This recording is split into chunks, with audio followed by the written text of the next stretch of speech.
Hello everybody! I wanted to talk about the allied races that just got added into World of Warcraft because the Battle for Azeroth, which is the next expansion, pre-orders just went live, which allowed us to get access to these new races that they're adding to this game, this new system they've added to this game. So essentially what it is you have these new races that in order to play them, you have to unlock them.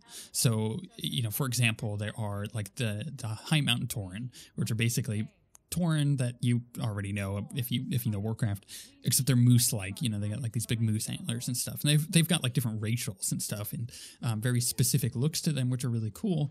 In order to get them, you have to be exalted with the High Mountain Tauren. So basically, you have to do High Mountain in Legion, and you have to essentially just kind of complete all their quests. So just do that. Just do all the High Mountain stuff, and then do any world quests that pop up. It's pretty easy to unlock the High Mountain Tauren in order to go do their quests, right? You have to get that stuff in order to go do a quest, and then you go to your faction emissary area, which is kind of the new area added in Stormwind and Orgrimmar, and they send you on these quests to go out and recruit these factions. Essentially, the idea here is that you've worked with these factions for so long, why don't they join your faction? Why don't the High Mountain join the Horde or the Alliance? Why don't the Void Elves or the Draenei, the like Lightforged Draenei, which are kind of cool, why aren't they added in? Or the Zandalari trolls, or the Dark Iron Dwarfs. Like all these things are added to the game that we can now be. We can have more character customization involved with them. And in order to unlock them, you have to meet certain requirements, basically play the end game a little bit, and then you can go and do the quest, which is what unlocks them and then allows you to go and play as that character. And if you level that character up from 20, because the allied races start at level 20 by default, you level them from 20 to max level, which is currently 110, you will get a unique set of armor for that character, a unique transmog set that you could change all of your armor into looking to, which is specific to that race. So like the High Mountain Tauren have like cool like totems and stuff, whereas the Void Elves have like this cool like void armor that they can get. And currently there are 4 races that you can get. You can get the Void Elves, the Lightforged Draenei, the Nightborn, which are, essentially Suramar Elves, they're pretty cool, and the High Mountain Tauren.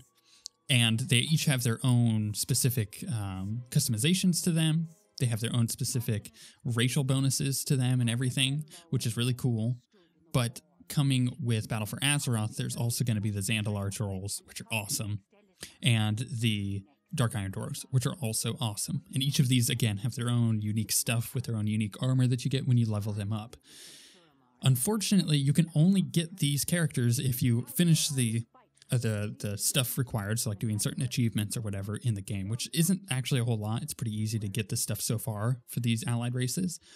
But on top of that, you also have to currently pre-purchase Battle for Azeroth to get them, which is a good incentive to purchase the game if you were going to get it anyways, but it kind of sucks that that is an option, because it would be cool to, for a friend to pick Legion up with, which is like $30 at the moment, and have them jump into the game, have them have fun with the game, and really enjoy it, and be playing as one of these new races. But unfortunately, you also have to get Battle for Azeroth. And I think that is a little bit of an overstep on their part, a little oversight, but it is, again, new races. And this isn't just like new races for this expansion. This is a new system that they've added to the game. Allied races in general are going to be an ever-expanding idea that they're constantly putting into the game. We kind of got leaked recently by Ian, which is the game director, in an interview that he essentially is saying that the Draenor orcs, the brown-skinned orcs rather than the green-skinned orcs, are going to be coming to the game as an allied race.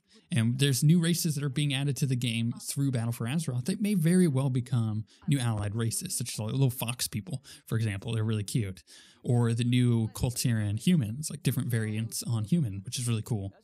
But this is a system that they can just constantly add to in patch cycles, and it doesn't have to be a huge amount of content, but it does give players a lot more customization as far as their character is concerned. And it's obviously a good choice for Blizzard, because then you can, if you really want to be that race, you can just take one of your characters and buy a race transfer and change your character to whatever race that is. You won't get the heritage armors, what they call it, that you get at max level when you level it from 0 to 110 or 120 in the case of Battle for Azeroth, but you do get to be one of those races. So on top of them just adding all this other cool free content to the game, essentially they're going to make a lot of money off of it. And I'm pretty okay with that, because I'm always a proponent for going and giving characters more customization, because there's a lot of races in the game that I don't like, and I'm kind of tired of playing the ones that we have. So if they constantly are adding to this, then awesome. And honestly, it gives something for the art team to do. I mean, the art team is going to be working on new content anyways, but World of Warcraft has such a big art team that it gives them even more ideas, because instead of just creating a new faction that is going to be in a new expansion on an island, and you're only going to really see them there, and then there's going to be several NPCs throughout the game leveling up as a normal character, you might see 1 or 2 of them. Instead of spending all that time making a new character model with a new rig and putting them in the game with animations and everything, why not just make that turn into a player race that you can then be? Because then that kind of gives a better incentive for making those look a lot better, and gives a better incentive for doing cool new races in the game that we haven't seen, maybe even from other planets, which would be really cool. But it's kind of a 2 birds with a 1 stone idea. You're already gonna be working on new character art for NPCs. Why not just allow the players to also be that and potentially make quite a bit of money off of it? It's a good choice on their part, and I think it's a fairly ethical one when it comes to the game and the development of the game as far as content is concerned, because it's not a big investment in time. They're already going to be doing that stuff, so why not just allow the players to have customization with it? It's not that much more content, and they're making players way more happy. So the risk of players getting unhappy that they're just, I guess, taking too much time making new races versus the amount of happiness a player would get for being able to be one of these new races, it is not equal. So it is a good investment for them. But there are a couple of things in this new system that I wanted to clarify, because they aren't explained very well. So first and foremost, you have these mounts that are given. Each of these races have their own unique mount. So like the Nightborn have like this cool mana saber with cool armor on it, whereas the Void Elves have like this Void Chicken, which has cool spell effects on it and stuff. It's cool. And those mounts are given to you when you unlock the races. So if you go and unlock the Nightborn, you get their mana saber on that character that you unlocked it for. And when you learn that mount, it unlocks on your account, which means essentially that if you really want to collect everything, if you're a collector who wants to have all the mounts in the game, you not only need a Horde character, but you also need an Alliance character, or vice versa. You not only need an Alliance character, but also a Horde character, depending on what faction you play. But that does give you incentive to play both factions on your account, which is really cool, because there are, outside of just collecting stuff, there are some cool story bits that you only get on either side of those things, especially coming up with Battle for Azeroth, where it's focused more on the factions. That said, there is something to consider here. When you pre-order the game, you get a free level boost. You get a free boost to 110, so max level right away. And if you already have a 110 character on the Horde, you might consider using that 110 to have a free Alliance character that you don't have to worry about leveling up. Because you're not going to have the allied races unlocked for the Alliance. You're not going to be able to level up a new character as a Lightforged Draenei or as a Void Elf. You're just not going to be able to do that because you don't have a max level Alliance character to go and unlock them yet. So I would suggest, as a pretty good suggestion, use the free boost you get if you're going to pre-order on an Alliance character or on a Horde character based on what faction, if you do not have one, because that will allow you to unlock these cool races across the board and allow you to use those mounts from both factions on your entire account, which is, again, if you're a collector, that is like the best top tip I can give you. But on top of that, here is another good tip. If you're going to do that, make they call it a class trial character. So you get to essentially try out the character, and if you like it, you could be like, make character.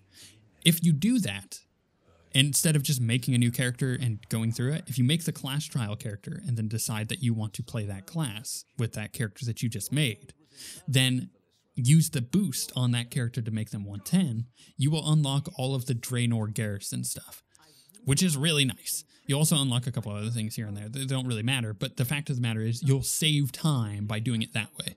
So that is just a quick little tip that a lot of people don't know about, that if you make a class trial character and then boost it, you will have quite a bit of content already done for you that you don't want to do on that character because it's just boring stuff. And even if you don't care about like the old garrison stuff, there might be a time where something is relevant in it and then you'll have to go and unlock it. And you'll be like, I really don't want to do this. Well, that will automatically be unlocked on this new character. It's just nice to have it done right away. So to summarize, if you're interested in the allied races, currently in order to get access to them, you have to have pre-ordered the game, pre-ordered Battle for Azeroth. You have to have gone and done certain achievements or reputation grinds, which aren't that bad anymore, in the game in order to unlock their quest line. And then you go and do the quest line, which then unlocks them on the character creator. From there, you can transfer a character over to any of the races that you want if your class is available for it. And if you don't want to go and level up a new character for either one of the factions to unlock their characters, you can boost by using the free boost that you get when you pre-order. But if you do that, do it on a class trial character rather than a fresh character that you make, because it will unlock certain things for you naturally. And that is like the best tips, again, that I can give you for this system. With that said, there has been no better reason to jump into the game and start leveling a character. Again, if you're new to World of Warcraft, now is the time to jump in if you're considering it, because they just redid all of the scaling in the world and the way that you level up. It's way, way, way better. And in fact, the time difference, as people have pretty extensively pointed out in their own leveling data, is not that big. It's only a couple hours difference than before if you were really kind of doing the leveling through quests. And then if you're really interested in getting into the game, you have so much content to do, because not only are there all the leveling zones and the whole leveling process and then getting to endgame, which by the way, leveling is really fun now because a lot of the story that they put into the game with Cataclysm and some of the other stuff is really good, and we didn't really ever get to experience that because you would out-level the zones, and the end of the zones are like the coolest part of their stories. It's really fun to level a new character and to kind of enjoy the game as it is leveling up. So you have all of that content, then you have all the end game content, and then you have a new expansion coming out soon. Like, this is the best time to jump into the game. But just know that if you want to jump into the game and you're fresh and you want to use that free 110 boost if you pick up the Battle for Azeroth pre-order, kind of do it on whichever faction that you want to not be leveling on. Because if you want an alliance character and that's the faction you're going to be playing on, you may as well just level a character over there. But if you don't want a horde character, then you use your boost on that.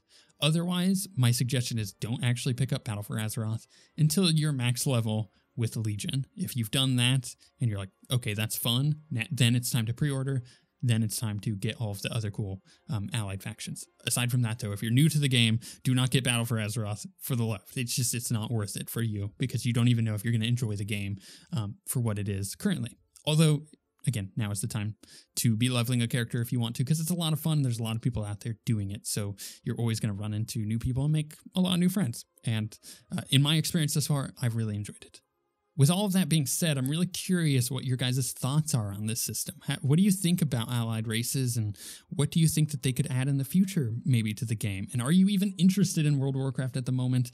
I know that there's a lot of people playing currently with the hype of a new expansion and the allied races and everything. I'm really curious what you guys are kind of feeling on it, because honestly, it's a game, like, I've been playing Legion since it came out, and I hadn't stopped at all this expansion. It's one of the first expansions that I hadn't taken a break at all, and I've really enjoyed it through and through, and I'm really looking for a new expansion. Like, I can't wait for it to come out. It's going to be fun, but I'm really curious where you guys are kind of sitting on everything. Are you looking forward to the new expansion? Are you playing the game, or do you just not care about World of Warcraft anymore?